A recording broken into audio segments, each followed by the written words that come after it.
Welcome to the Texas Conflict Coach radio program. If you've ever experienced or engaged in destructive or unresolved conflict, then you know it leads to broken relationships, distrust, and damaging results. Our program will help you manage and resolve conflict effectively with strategies, valuable resources, and support. Since 2009, our radio program hosted guest experts from around the globe sharing their perspectives, experiences, and expertise while giving you food for thought. If you can't listen live, then download and listen to any of our 300-plus podcasts in our library at texasconflictcoach.com. So sit back, relax, or join the conversation every Tuesday evening, or tweet us at TXConflictCoach.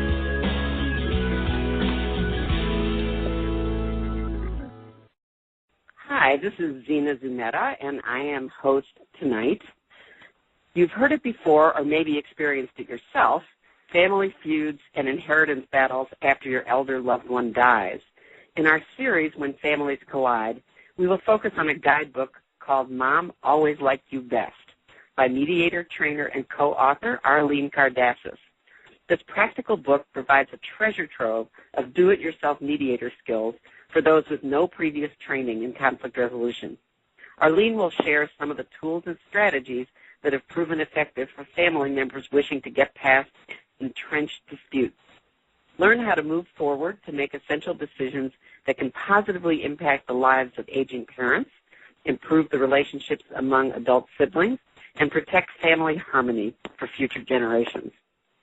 Arline Kardasis is a founding partner of Elder Decisions, a division of Agreement Resources in Norwood, Massachusetts. She has presented workshops and trainings around the United States on elder and adult family mediation, and mediators have traveled from around the world to attend these programs. As a thought leader in the field, she has been invited to speak at the Harvard Law School Program on Negotiation, the Sino-U.S. Judicial Mediation Exchange Program, the American Bar Association, the National Association of Professional Geriatric Care Managers, and the National Academy of Elder Law Attorneys, along with many other venues. Arline served as the founding tri-chair of the Elder Decision-Making and Conflict Resolution section of the Association for Conflict Resolution. We invite you to call in at 347-324-3591 with your comments or questions during the last 10 minutes of the program. So, Arline, welcome to our program. Thank you, Zena. It is a pleasure to be here. Great. Well, Arline, we're going to be talking about your book, and my first question to you is, what motivated you to write the book, Mom Always Liked You Best? Well, first I want to say that I wrote it with my colleagues at Elder Decisions, and it came to us as an idea after practicing mediation with elders and with their adult siblings over a period of almost a decade. And we found that there were, in fact, as you can imagine, a number of reasons that families, many families, were finding themselves at impasse or struggling with decision-making, struggling with conflict as parents aged or after they died. There, issues around caregiving, decisions around moving mom or dad to some sort of a facility, driving concerns, conflicts over real estate, vacation homes, estate planning, inheritance issues, all of that, right? So you can imagine there's a lot of conflict out there. Yes. So one would think, well, mediation just seems like the ideal path for families to take if they're struggling and really not having success on their own. And obviously, as mediators, we would agree that mediation can certainly help. But the situation, the reality is that the vast majority of families will never enter a mediator's office. And even families who would call us sometimes, they couldn't get their siblings to the table, or for a variety of reasons. People are scattered around the country, or there's lack of communication, which is part of the reason that they're having a struggle. Maybe they don't know what mediation is, and they're very cautious about it. Any number of reasons that people may never see a mediator. So we thought, well, there's a whole bunch of tools we have that we share with people in private coaching sessions when people are not able to bring their whole family together, or if they just want some helpful coaching, we will do that. And we realized that those are skills that could be in something that, you would call a self-help book. And that's what it really is. It's a self-help book for people who are really unfamiliar with techniques that could actually improve their ability to work with their family and make it better for the whole family. So that's right. Well, did you have a particular typical family in mind when you wrote it? Well, I guess it wasn't written with a particular family in mind, but it was written really more with an idea around what were the conversational tools that people could use that they might not be thinking about, and give people that confidence to maybe get into a difficult conversation, and it could be around almost any issue. I mean, anyone who has studied conflict resolution, and I know your callers are interested in conflict resolution, the tools are pretty similar, right? Whether it's workplace or family or, no matter where the conflict occurs. So the book is really written with the adult family in mind, so the examples and the stories that we tell in the book are around, say, vacation home disputes or driving concerns that maybe one sibling is really worried about all the dents in the car that Dad is driving, and the other feels like, well, it's fine, he's fine. But when you really start talking about what's going on and looking at their interests, maybe the sibling that says everything's fine is just really concerned about what it will do to Dad's life if he has to give up his license. So you have to start to really talk at a different level. Right. So even though you may not have had a typical family in mind, as readers look at the book, they're going to see their own families in a lot of the situations that you brought up. Right. And we try to put a lot of stories in the book. So there's a lot of different types of disputes that adult siblings and aging parents and their middle-aged children may all be going through. Right. Right, and a lot of stories and a lot of tools, both, that are in the book. Are there any particular messages in the book that you would want our listeners to understand? Are there things that they would get from the book that you'd like them to know about? Well, I think really what we'd like them to get from the book mostly is the kind of a different philosophical headset around conflict, if I could put it that way, which is that, conflict can be an opportunity. Conflict can be a time to really explore what's going on and learn more about one another and learn more about a situation, be more creative, start to think as a team. So if adult siblings are, kind of butting heads, but they sit down to solve the problem together as a team because together they share the problem. They have this dispute that is causing terrible discord and uncertainty and maybe stressing out the elder and making life, a lot of sleepless nights for everybody. So they're all facing the same problem. So now maybe they can start to think like a team to solve that problem and see some opportunities in the conflict so that if they come up with some new methods for having conversation and coming up with solutions, they'll be more prepared for the next time that they have differences that they need to figure out. And since they're families, you know that they will have another opportunity to have a problem to figure out. Right. Exactly. Right. Well, I'm wondering if you'd be willing to share any specific techniques from your book for our listeners. Well, yeah, sure. I think that one of the tools that's in the book that people really enjoy, and I see a lot of aha moments when I teach people this tool, and it's called the ladder of inference. And we had talked that that's one of my favorites, too. I love it. Yeah, and I think every mediator learns that tool, and anyone who's facing, these kinds of challenges can use that particular tool, and they can pull it out for themselves and for others at any time. And so I think I can best explain it, actually, with a story. So would that be okay? Absolutely. So if I'll tell you an actual situation we had where I had a family I was working with, and there were two sisters, a brother, and the mother.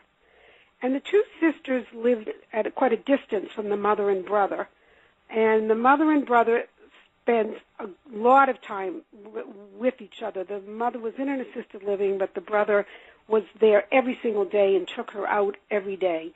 But there was a lot of suspicion between the two sisters and the brother. The divide was along that gender line, and they felt that the brother was able to assert really undue influence on their mom. And so what they particularly got really inflamed about was that one of the daughters, who was helping her mother with her banking issues, noticed that there had been a $5,000 check written to the brother. And when they asked the mother about it, she said, I know about it and it's fine. But they, between the two sisters, got really agitated. The brother had been some history, as there almost, there was always going to be history. And they right. actually reported the brother to the Adult Protective Services and wow. for elder abuse, for financial abuse. They said he was stealing her money. So if you looked at that story and you thought to use the ladder of inference, that tool would help and did help enormously in this particular case. In the ladder of inference, what we do is we ask people to really look at, what did you observe? What is it? What data points? What information? What observations did you make? And from that, what assumptions did you make? And were there particular values of yours that were part of your kind of mental filtering system? And all of that got you to a conclusion. So if we looked at it from that viewpoint, for the sisters, they observed the bank records and saw that this check had been written. And their assumption was that the mother had been coerced and that there was financial abuse at play. And their values were, you don't take money from your mother, you respect your mother, you be honest with her and with your sisters. And they came to the conclusion that he had stolen from the mother. And that was their conclusion level. You've stolen, you're going to be reported, this is criminal activity, and it really escalated. From the brother... And from my experience, that the time from the observation to the inference is like nanoseconds. Nanoseconds, exactly. And from the brother, his observation was that he would take his mother out regularly, and sometimes they'd even go on overnight trips. And she needed money for some of that. She needed money for her hairdresser where he took her. They went out to lunch almost every day. The mom liked wine. She liked cigarettes. I mean, she had expenses. And he came to the, decision that, it would be okay if he and his mother came up with a plan for her to have more access to her cash, and he didn't really need to involve his sisters. So his observation was that mom needed ready cash, and that he assumed it would be okay to just have his mother write him a check, and then he'd have it in his checking account, and that would allow him to be able to more easily write checks on a regular basis for her to have cash. His values were his mother's autonomy. He wanted her to have the ability to go and come easily and not always have to go through one of the daughters with involved banking conversations. And his conclusion was his sisters were out to get him. So, they came in to the conversation on the conclusion level, which was my sisters are out to get me, and the women's conclusion was that the brother stolen money and that it was actually financial abuse. But it wasn't until they actually were able to drill down and kind of talk about it at those other levels, the observation level and the assumption levels, that they were able to figure it out and make a plan and solve the problem, which they did. Mm-hmm. That's wonderful. What a great story. Well, yeah, and it worked out very well. It's wonderful. Look, we have time for at least one other tool or technique? Can you pick another one?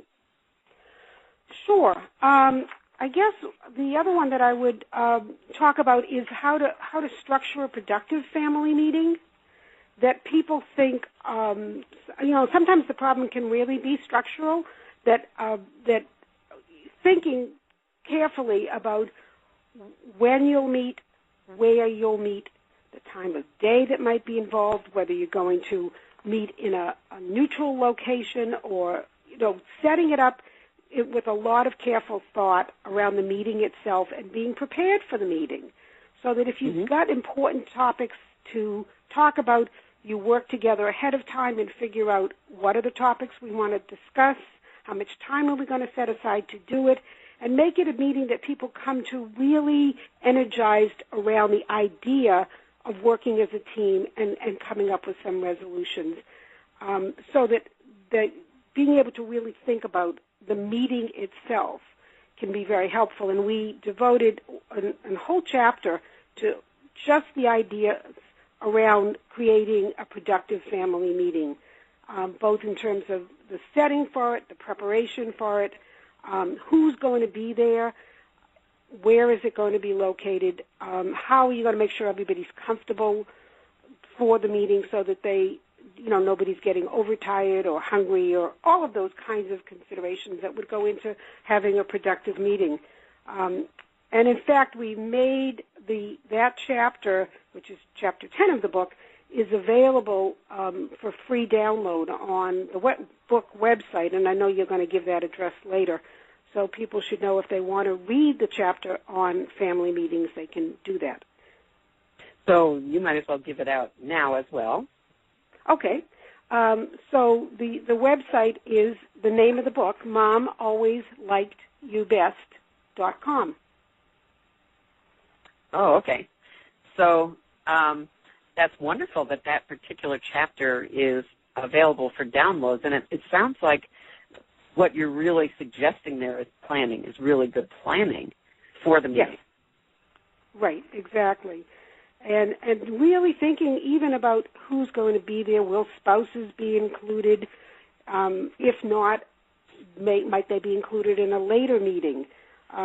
Those questions of confidentiality should be considered, so that people decide, if we have this meeting, who are we going to feel free to talk to about what went on? Or will we simply say, what's said in this room stays in the room? And how will we make sure that everyone both agrees to that and abides by that, if that confidentiality is important?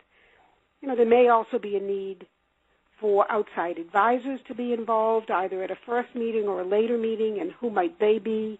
So those are all the kinds of things that people want to be considering, whether or not they include a mediator in the meeting or they try to do it themselves. Right, and one of the things that strikes me is that once people start having to answer all those questions, they actually have to talk to each other. That's right. They start talking to each other even before they sit down for the meeting. Exactly. So it goes back to that team process. We're actually working towards the same goal here. Yeah, that's wonderful. Well, Zena, if I could mention, I think you had said that a lot of folks are on their computers. So yes. Is there a way that they could email me questions after the show if they have them? Because I'm perfectly happy and delighted to answer emails from people if they have questions. Oh, yes, absolutely. If you want to give your email, or do you want them to go through elderdecisions.com? Well, they can send it to me, and it's Arline, ARLINE, @elderdecisions.com. And I'll okay. Oh, that's wonderful. That's wonderful. Well, I know that one of the techniques that we like to use in the field is active listening. and that's one of the techniques that you've mentioned. Is that the one you would pick to use next, or is there a different one? Yeah, I think that's definitely a big part of any coaching when people are trying to figure out how to have a better conversation is the whole world of active listening. And there are just so many tools that can be used in active listening where, in fact, when we do trainings for mediators, for new mediators, and even for elder mediators, we always talk about active listening. It's just such an important part of what we do. And for people who aren't familiar with it, it's really techniques for expressing your curiosity to someone else, for extending an open invitation to them to say more, to let the conversation go where they'd like it to go, and for you to be actively acknowledging what you hear, summarizing what you hear, reflecting some of the emotions you might hear, whether it's to say to someone, I can tell you're really frustrated. But all of this is not so much strategic as it is genuine.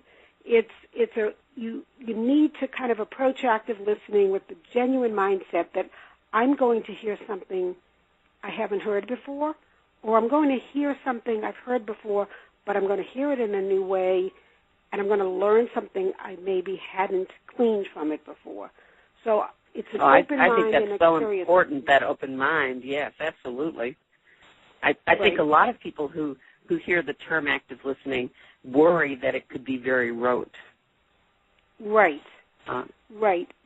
And I think that all of the skills that one might learn about in active listening can be put aside and just let your open mind and a genuine curiosity take over. And if you can do that and sort of give someone else the floor, the person that you're most in conflict with, give them the floor. Let them talk. Listen. Let them know you're listening. There'll be time for you, but they'll listen better to you later if you've given them that opportunity now and shown that you're listening respectfully and with great curiosity, because you'll learn things. And that's kind of active listening in a nutshell. And I think it's also modeling, because then they might do the same to you. Exactly. Mm-hmm. And it brings information into the conversation that might not have come in, and that can then create more opportunities for value that people can get in terms of when they're negotiating outcomes. There's just more value on the table. Mm-hmm. That's wonderful. Well, let me just remind everyone that you are listening to the Texas Conflict Coach Blog Talk radio program, and I am speaking with Arline Kardasis, who is talking about her book, Mom Always Liked You Best. So if we could talk a little bit about how a family might go about getting an elder mediator and when it might be appropriate to think about doing that. Well, I'll start with when it would be appropriate and say sometimes, the families that are a little short of crisis would do well to call in an elder mediator if they knew that they could just use some help with communication systems, their dispute systems design, for lack of a better way of putting it. How do we manage our differences? How do we keep each other informed? And how do we make sure that everyone feels heard in this family? Unfortunately, people don't come to mediators generally until they have a crisis. And sometimes the pressures of time at that point make it really hard for the process to work as well as it could. So appropriate, I think at any point it would be appropriate, because the skills that families can take away are useful forever, as we said before. But if once a family decides they'd like to consider mediation, and usually it's just one or two people in the family who kind of, reach out to the field of mediators and try to find somebody in the area or in one of the areas where somebody lives, because that can be a problem. in that people are so scattered nowadays, as we all know. Yes. But there are ways to find elder mediators. Is that the other question you were asking? Yes. How would they go about getting one, and then what the elder mediator would do? So, yeah. Okay. So Google, obviously, number one, but there are a couple of websites that are where you can specifically search for elder mediators, and one is dedicated to elder mediators, and it's the name of the website is eldercaremediators.com, and I think that came from the idea that mediators, a lot of mediators in the world of adult family disputes see themselves as working most prominently in elder care disputes, but I find that there are also, as we talked about, a number of disputes around property and inheritance and those kinds of issues as well. So, but the site itself is called eldercaremediators.com or eldercaremediation.com. But it's pretty easy to find, and that has state-by-state listings. And then mediate.com also is a huge website where you can search for elder mediators in different zip codes or states. Well, that's great. So, okay, they've found an elder mediator. What can they expect that elder mediator to do? Well, I can't speak for all elder mediators, but I know for us, what we would do is first, find out who's involved in the dispute, who are the stakeholders, who needs to be at the table, and try to be sure that we touch base with all of them so that we can describe mediation to them and make sure that they're all on board with the process. And we then do private meetings with everyone before we bring the family together. So that's something that can be done either in person or by phone. We try not to mix that. So if people are all in the same geographic area and they can all be met with in person, then we'll do that. Otherwise, we meet with all of them by phone so that, some people haven't had the opportunity for face-to-face and others have not had that opportunity, because remembering always our neutrality is a big issue. So we go through that process, and we work with them to develop our list of the topics they want to talk about. We make sure everyone's on board with what it is we're talking about, because surprise of surprises, sometimes people don't always agree on what it is they want to talk about. So then we go through that whole process, and then we do the convening and figure out the where and the when, and then we provide them with the mediation where we, as with all mediation, we make sure that they understand our neutrality and the confidentiality that we can provide, and reminding them, of course, that it's a voluntary process. And we most particularly like to talk to people about self-determination and informed consent, meaning that, we want to be always very cautious about the fact that people don't feel coerced to make any decisions. Everyone makes them of their own free will. They get advocates or assistance if they need them, and that people have all the appropriate information that they need to make good, lasting decisions that can be abided by. So that's all kind of the work that the mediators do. And then if appropriate in a particular situation, we may write up a summary or a memoranda of understanding or, some kind of notes, however the family wants us to summarize what they've agreed upon or what they've discussed. That's a quick nutshell of what the mediator is. Yeah, no, that's really great. Well, we're coming towards the close of the program, and I'm wondering if someone who's listening is having an adult family dispute, what would be the next step that they should take? Well, kind of tooting my own horn or our own horn, I really would suggest they get a copy of Mom Always Liked You Best, and because it's really specifically geared to helping people try to employ some new ways, some new techniques for talking to the people who matter most in their lives. And then there are a number of other great books out there that people can read, which is always helpful to, our clients often will read a lot of books that we recommend to them before they even come to see us, and it helps get them into a really better mindset around what the possibilities are. Instead of seeing conflict as something very negative and something to be avoided, they start to see the possibilities around what a good conversation can be like. The other book that we often recommend to people is entitled Who Gets Grandma's Yellow Pie Plate? And it's what a great name. It is a great name.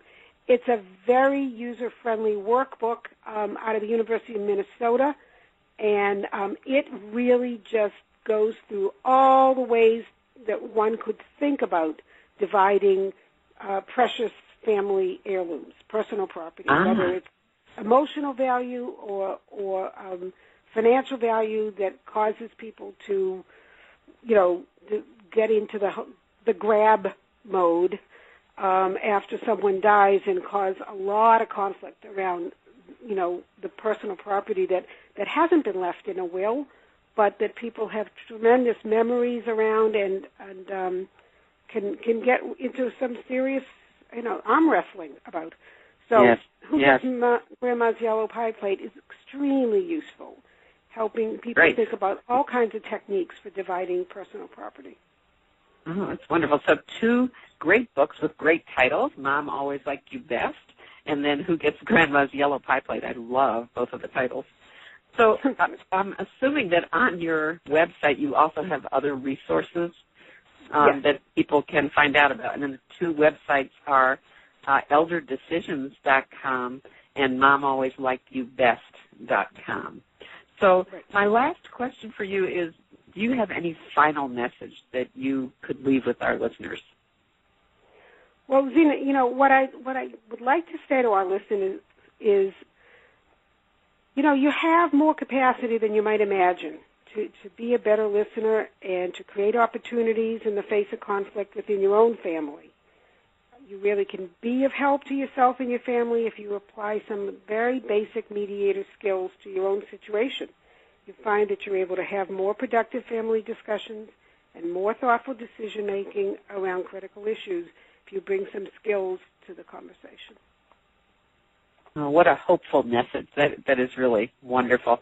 Well, Arline Kardasis, thank you so much for joining us on the program. Thank you, Zena. Thank you. And goodbye, everyone. Good night. Thank you for listening to the Texas Conflict Coach. We hope you've enjoyed the program. You can find over 300 podcasts archived to listen at your own convenience at texasconflictcoach.com or download the podcast at iTunes or Stitcher Radio. To learn about upcoming radio programs and resources, sign up for our monthly e-newsletter.